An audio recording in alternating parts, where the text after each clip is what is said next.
안녕하세요. 이번 시간에는 팀노바가 코딩 교육 혁신을 하면서 힘든 것들이라는 주제로 제가 영상을 만들었었는데 거기 이제 댓글이 달린 거예요. 그래서 이제 윤섭님, 전 스타트업의 기업에 근무 중인 풀스택 개발자입니다. 최근 팀노바 신입 이력서를 받았는데 솔직히 정말 놀랐어요. 이 많은 스택을 모두 다룰 줄 안다는 게 믿기지 않았죠. 솔직히 유튜브 영상도 찾아보고 구글링도 해봤습니다.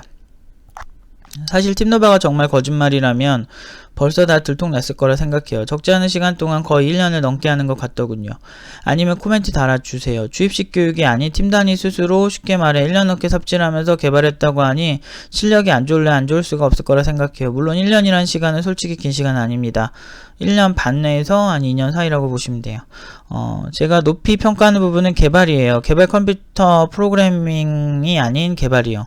제가 알고 있는 게 개념이 맞는지 솔직히 모르겠어요. 정말 까놓고 프로그래밍의 정석 코스를 밟으면 수학만큼 어렵습니다. 일단 이거에 대해서 제 얘기를 말씀드리면요. 일단 한 줄 더 있고요. 평범한 사람이 생각하는 그런 코더들 말고 정말 컴퓨터 프로그래밍을 말하는 겁니다. 아니 근데 이게 저랑 관점이 다르신 게 저도 전공자고요. 전공자고 2개의 학교를 나왔고 두 학교의 경험이 있고 학사는 하나고 그리고 교육을 오래 해왔고 뭐 프로그래밍도 25년 정도 해오면서 제가 느낀 건 프로그래밍은 정석이 없어요. 그러니까 정석이라고 말하는 게 대학 교육이라면 틀린 거예요. 왜냐면 대학 교육이 실무랑 바로 이어지면은 제가 인정을 하겠는데 사실 대학 교육만 받아온 친구들은 실무에서 다시 배워야 돼요. 보통은 다 그래요. 그래서 실제 실무를 반영하고 있지 않다. 그래서 프로그래밍 그러니까 대학 컴퓨터 공학이잖아요. 컴퓨터 사이언스잖아요. 컴퓨터 엔지니어링, 컴퓨터 사이언스인데 이건 컴퓨터 관련된 과학들을 배우는 학과들인데 프로그래밍의 정석 코스가 어떤 모델을 얘기하시는 건지 잘 모르겠어요. 뭐 예를 들면 디자인 패턴을 하나 하더라도 그 프로그래밍 중에 하나가 이제 디자인 패턴이잖아요. 뭐 싱글톤으로 짤 것이냐 아니면은 뭐 MVP로 할 거냐 MVC로 짤 것이냐 이런 것도 프로그래밍의 한 요소인데 대부분 그런 거를 맹신하는 사람들 있죠. 이 코드적인 걸 맹신하는 사람들 보면 보통은 이제 잘 몰라요. 그 디자인 패턴의 역사도 잘 모르고 그냥 이걸 써야 돼 이러고 있어요. 하지만 디자인 패턴의 역사에 대해서는 제가 유튜브에 이제 언급한 게 있습니다. 1980년도에 대학에서 시작이 됐어요. 대학의 박사 출신들이 서로 이렇게 짜보면 어떨까 이렇게 짜보면 어떨까 다양한 이제 패턴들을 제시하기 시작하면서 시작된 게 디자인 패턴이에요. 그런데 이런 디자인 패턴들도 결국에는 그 원초적인 게 대학에서 시작을 했기 때문에 연구자들에 의해서 시작이 됐기 때문에 이런 걸 전제로 했을 때 대학이 프로그래밍의 시초일 수 있죠. 근데 대학에서 정석이란 코스가 있다면 컴퓨터 프로그래밍 학과라고 얘기를 해야 되지 왜 컴퓨터 사이언스와 엔지니어링이라고 얘기를 할까요? 라는 측면에서 이미 프로그래밍의 어떤 정석이라고 말하는 것 자체가 사실 어떤 분들의 그런 어떤 이제 그냥 방향을 생각하는 것, 그러니까 그들만이 만들어 놓은 룰을 얘기하시는 거 아닐까 싶어요. 그렇지만 저는 개인적으로는 프로그래밍의 정석이 있다 없다라고 말하는 거를 그렇게 좋아하지 않습니다. 왜냐면 궁금하면 찾아보면 역사적 사실들, 시작된 기술의 흐름 이런 걸 찾아보면 프로그래밍엔 정석이 없어요. 그냥 컴퓨터 공학과에서 하는 거를 정석이라고 생각하시는 것 같은데 그것도 많이 부족합니다. 그러면 석사 박사는요? 라고 얘기하실 수가 있는데 석박사도요.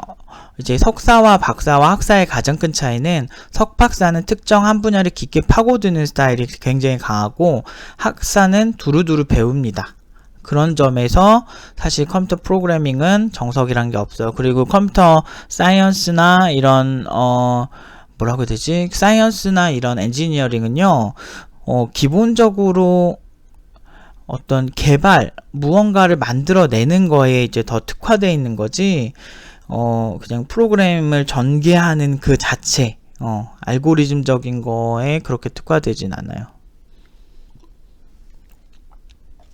그리고 프로그래밍 정석 코스를 밟으면 수학만큼 어렵다고 하시는데, 수학이나 프로그래밍이나 다 어려워요. 그러니까 수학이 프로그래밍보다 더 저 상위 호환되는 뭐 이런 느낌처럼 상위에 있는 것처럼 얘기하시는 걸 솔직히 약간 움찔했는데 기분이 이렇게 좋은 얘기는 아니에요. 그런데 사실 수학도 어렵고 다 같이 어려운 겁니다. 그래서 약간은 이런 글들이 조금 아쉬워요. 그러니까 좋은 말씀을 해주셨는데 한편으로는 그래도 뭔가 이렇게 무슨 얘기를 하고 싶은 건 잘 모르겠어요. 일단은 솔직하게 개발은 누구나 다 할 수 있습니다. 예전과는 다르다고 생각이 들어요. 이제는 남들이 잘 만들어 놓은 거 가져다 완성해 놓고 유지보수만 잘 할 수 있으면 개발 누구나 할 수 있다고 조심스럽게 생각해 봅니다. 개발은 프로그래밍도 누구나 다 할 수 있어요. 그러니까 개발이나 프로그래밍이나 누구나 할 수 있고 수학도 누구나 할 수 있어요. 그렇지만 수준이 다른 거죠. 그래서 수준이 중요한 겁니다. 그리고 좀 반대로 생각해 봤습니다. 이 짧은 시간 동안 심지어 컴퓨터공학 전공한 사람들도 아닌 분들이 이 정도로 했다는 것 자체가 놀랍고 프라이드 있어 보이니 저도 분발해야겠다는 생각이 듭니다.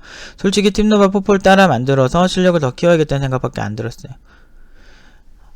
팀노바 포트폴리오를 따라 만드는 게 의미는 없어요. 저희는 뭔가 다들 되게 이제 오해하시는 게 좀 있는데 팀노바 포폴은 그냥 제가 그 팀원들과 상의하에 선택해요. 그냥 너 뭐 하고 싶어? 물어봤을 때 트렌드를 설정하는 건데 어떤 포폴을 만드는지도 사실 그 친구들이 선택하는 거죠. 근데 이제 제가 트렌드적인 거를 좀 일부러 좀 시켜요. 그러니까 한때는 이제 블록체인이랑 이제 영상 쪽을 많이 시켰는데 요즘은 영상 쪽은 그냥 하는 느낌이고 그것보다 그걸 많이 시키죠. 그러니까 요즘은 인공지능 쪽을 많이 시키죠. 그런 식으로 어떤 특정 방향을 대략적으로 이제 추천을 해주거나 또는 인공지능도 장르가 워낙 많으니까 머신러닝의 종류도 많고 뭐 딥러닝의 종류도 많기 때문에 그냥 하는 거죠. 그래서 사실 그거를 팀노바에서 막 엄선해서 이거를 했다 이렇게 생각하실 수가 있는데 엄선해서 그런 건 아니고 그냥 학생이 하고 싶은 분야의 전문성을 길러줘서 원하는 포폴을 만들죠. 그래서 게임이든 뭐든 그냥 다 만드는 거예요. 그래서 되게 작품이 다양해요. 사실은 팀노바에 대해서 잘 모르시는 분들은 천편일률적이라고 막 그렇게 얘기하시는데 실제로 천편일률적이지 않아요. 제대로 보면 그렇게 억측하는 사람들 치고 뭐 개발 잘하는 사람 거의 못 봐가지고 아무튼 이거를 따라 하신다고 실력이 느는 건 아니에요. 사실은 실력이 느는 건 아니고 어떻게 생각을 전개하는지가 되게 중요한 거죠. 그래서 팀노바 아웃풋 보고 놀라시는데 그거 10주 정도밖에 안 됐고 사실 아마 이제 보여드릴게요. 저희가 이제 요새 팀 프로젝트 하기도 하고 개발의 비중을 늘렸어요. 왜냐면은 혼자서 10주 한 것도 사기라 그러는데 실제로 그 내부 설계 단계에서 굉장히 깊게 들어가는 거 보면 까무러치시더라고요. 요즘 천재 소리 많이 듣거든요. 저희 이제 친구들이. 왜 듣기 시작했냐면 저희가 설계에서 하던 걸 일부러 공개해요. 그러면서 이제 연구 결과들을 이제 올리는데 한 4주, 5주 연구한 것만 보더라도 되게 놀라워요. 그래서 실제로 뭐 조금 자랑 좀 하자면 저희가 천재 소리 들은 이제 친구들이 꽤 많아요. 그러니까 한 100명이 졸업하면 20-30%는 그런 얘기를 한 번 이상 꼭 듣거든요. 근데 이제 그 친구들이 그렇게 들은 회사가 어설픈 회사들이 아니고 뭐 전 세계 앱스토어 뭐 이렇게 다 합쳐가지고 1억 명 이상 다운로드를 받은 회사에서도 그런 평가를 받았어요. 그 정도로 최근 일이에요. 제가 그 얘기는 나중에 구직하면 그 회사 이제 언급하면서 말씀을 드릴게요. 그 정도로 사실 일반적인 수준 아닌데 그리고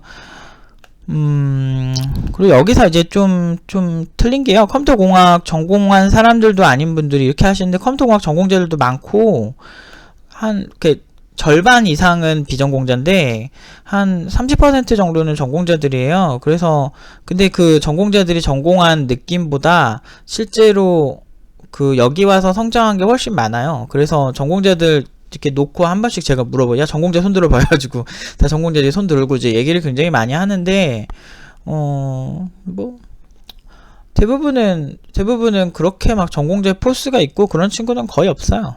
왜냐면 팀노를 오는 친구들이 전공자들이라도 되게 못하는 친구들이 많이 오다 보니까 그 전공했다고 어마어마하지 않아요. 그거는 굉장히 제가 많이 뽑아봐서 알죠. 회사 있을 때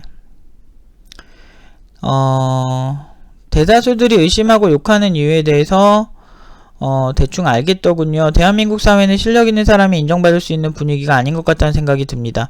IT가 발전하는 속도만큼 사회 전반적인 분위기가 따라가주지 못해서 아쉬울 따름입니다. 라고 이제 하시네요.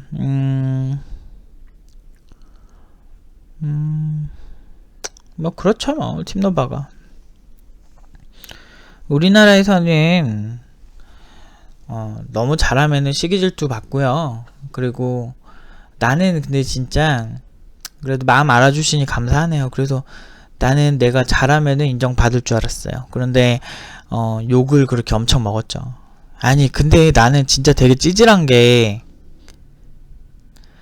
사람들이 진짜 찌질하고 생각하는 게, 팀노바가 1년 반에서 2년 사이를 공부를 많이 하잖아요. 그런데 이제 그 시간에 공부하는 거의 석사 수준의 공부 수준이거든요. 근데 석사 나오면은 어이구 석사님 하면서 이제 뭐 되게 좋게 봐주면서 일개 학원이 그런다고 막 별로라는 거야. 뭐 그렇게 하는 거 보면서 또 그렇죠. 그리고 연봉 좀 뭐 많이 받는다고, 나는 전공자인데 막 이지를 하고 있어. 근데 전공자 하는 것보다, 아니 1년 반이랑 2년 내내 개발 공부하는 거랑 1년에 끼케야 전공도 심지어 18학점 들으면 한 9학점 전공 들을까? 많이 들어야 12학점 전공 드는 그런 애들이, 그러면은 1년에 보통 8개월 하잖아요. 방학 다 빼고 8개월 정도 공부를 하잖아요. 2학기 합치면. 그렇게 해가지고 그 공부한 그러니까 한 번에 그 8개월 동안 60% 그 개발 관련 공부를 하는데, 그것도 뭐 엄청나게 하겠어요. 내가 전공 안 다녀본 것도 아니고 엄청나게 하지 않는 애들이 대부분인데, 그렇게 해가지고 4년 한 거야. 그렇게 따지면은 되게 낮은 집중 정도로 4년 해가지고 졸업했는데, 팀노바 1년 반 2년 한 애들이 자기보다 낫다 이거야. 그러니까 그거 가지고 뭐라고 하는 게 정말 웃긴 거죠. 아니 1년 반 동안 개발에만 몰빵해가지고 막 집중해가지고 몰입해가지고 이렇게 한 애들이랑 그냥 12학점씩 1년에 8개월에서 60%, 그러니까 68에 48이니까 한 4.8개월, 4.8개월 정도, 1년에 4.8개월 정도 전공 관련 공부만 한 애랑, 사실 누가 더 피지컬이 높겠습니까? 인간은 몰입이라는 그게 있어요. 그래서 이게 집중해서 쫙 갔을 때가 전개가 더 빠른 경향이 있죠. 24시간 그것만 생각하고 그것만 신경 쓰고 잠자고 일어나서도 개발할 걸 몰입하고 이런 친구들이랑 집중 정도가 다를 수밖에 없죠, 당연히. 근데 그렇게 어설프게 해가지고 졸업한 애가 그러고 있으니 얼마나 기가 막혀요. 웃긴 거죠. 인간은, 그러니까 전형적으로 제가 제일 싫어하는 타입의 사람들이 뭐냐면, 어떤 자신이 물리적 시간을 많이 투자했다는 거에만 프라이드 갖는 사람들이에요. 그게 왜 한심하냐면, 음식점만 봐도 알 수 있는 게 되게 맛없게 해. 심지어 막 무슨 뭐 굴비 같은 걸 먹어도 비린내 나게 막 조리하고 이런 아줌마가 자기 요리 20 몇 년 해가지고 막 맛있대. 꼭 장사 안 되는 집의 특징이, 우리 집 단골들은 맛있다 그러는데 왜 당신은 이렇게 클레임을 거냐고 이렇게 얘기를 해요. 맛집 사장님들 가면요, 사장님 맛이 조금 이렇게 변한 것 같아요. 이 얘기 하기도 전에 먼저 물어봐. 어떠냐고. 진짜 물어보고 되게 예민해요. 사장님 저 되게 짠 것 같아요. 막 이렇게 얘기하면 기분이 나쁘죠. 듣는 입장에서 기분이 나쁜데, 그래도 이렇게 경청하시려고 노력을 많이 하세요. 그래서 뭐 맥주 안주로 이거 하려고 했어요. 막 이렇게 얘기하시더라고. 그래서 제가 아니 그런 거 치고도 좀 짜요. 그래서 밥이랑 먹었어요. 그랬거든요. 그러니까 물어보셔서 그런 거예요. 제가 먼저 그렇게 얘기하진 않습니다. 저는 평가는 좀 냉정하게 해주는 게 좋다고. 근데 그 다음에 그 메뉴를 똑같이 먹어봤는데 개선이 돼 있더라고. 와, 나 그거 보면서 그 가게가 장사 잘 된 집이에요. 그러니까 그거 보면서 이 사장님들 보통 아니네. 그래서 저도 좀 진짜 배워야겠다라고 생각을 했죠. 그래서 학생들 얘기를 많이 들으려고 노력 진짜 많이 해요. 그러니까 좀 타협이 안 되는 건 어쩔 수가 없는데, 타협이 되는 건 보려고 노력을 해요. 아무튼 뭔 소리야. 그래도 좋은 평가 해주셔서 감사한데, 약간 이 글을 딱 보면서 느낀 게, 어떤 전공자들의 그런 어떤 프라이드가 너무 강하게 느껴지거든요. 그런데 팀노바 졸업생 중에 사실 전공자도 30% 정도 돼요. 그러니까 막 그렇게만 비전공자들이 이렇게 했다라고는 보시지 않으셨으면 좋겠어요. 그리고 이제 프로그래밍의 정석 막 이렇게 하시는데, 그것도 그게 좀 모호해요, 정의가. 제가 모르고 말씀드리는 게 아니에요. 무슨 얘기 하는지는 아는데요, 그걸 추적해 나가보면 우리가 무의식적으로 이게 맞다라고 믿는 것들이 사실 그냥 무의식적으로 그냥 학습되어진 경우가 훨씬 많아요. 그래서 많은 사람들이 말하는, 저는 알고리즘 문제풀이는 전적으로 반대하는 사람이라서 알고리즘 문제풀이를 제외하고 자료 구조나 이제 디자인 패턴, 그 프로그래밍 정석이라고 말할 만한 것들이죠. 그래서 물론 이제 정석이라는 게 전 존재하지 않는다고 생각하지만 뭐 일반 대학에서 많이 하니까 이런 것들을 우리가 알고리즘 수업이라고 대학에서는 많이 안 만들어요. 그런데 그러니까 알고리즘이 한 단락으로 들어가는 거죠. C 언어 수업을 하는데 정렬을 배운다든지 이런 식으로. 그런데 자료 구조나 디자인 패턴은 배울 때가 있어요. 왜 그럴까요? 이거는 사실 굉장히 학술적이기 때문이에요. 그리고 알고리즘 문제풀이만 없는 거야. 근데 기업에서 많이 하니까 그냥 그걸 많이 하려는 경향이 있을 뿐이지, 그냥 사실은 진짜 어떤 컴퓨터 사이언스 정석이라고 얘기를 하죠. 컴퓨터 사이언스 정석이라면 사실 디자인 패턴이나 뭐 자료 구조적인 측면을 공부하는 것까지는 공감할 수 있다. 그리고 그 역사에 대해서 잘 모르고 얘기하시는 분들이 태반이에요. 그냥 이제 학교에서 알려줬으니까 이거 그냥 하는 거다라고 하시는 분들이 대부분이라서 좀 깊게 왜 디자인 패턴이 시작되었는가, 뭐 예를 들면 데이터베이스 하나 보더라도 왜 정규형이라는 게 생겼는가, 이런 것들 좀 보시고, 그리고 실제로 디자인 패턴이 있다고 하더라도 그거대로 계속 전개되진 않아요. 그때그때 좀 달라요. DB 설계에서도 정규형대로 설계 잘 안 해요. 그때그때 회사의 니즈에 따라 조금 정규형에서 수정을 하는 경우가 굉장히 많아요. 그래서 이런 이론적인 것들을 얘기하시는 건지 뭘 얘기하시고 싶으신 건지 잘 모르겠는데, 약간 전공자의 권위주의가 살짝 느껴져서 그 의미가 있나? 전공자로서 얘기합니다. 그렇게 크게 의미가 없다는 거. 아무튼 그래도 좋은 말씀 해주셨는데 저도 모르게 이렇게 지적을 해서 죄송한데, 그래도 저는 할 말은 해야겠습니다. 아무튼 그래도 함께 열심히 해서 잘 됐으면 좋겠어요. 윤섭님, 어쨌든 좋은 피드백 감사합니다. 여기까지 말씀드리도록 하겠습니다.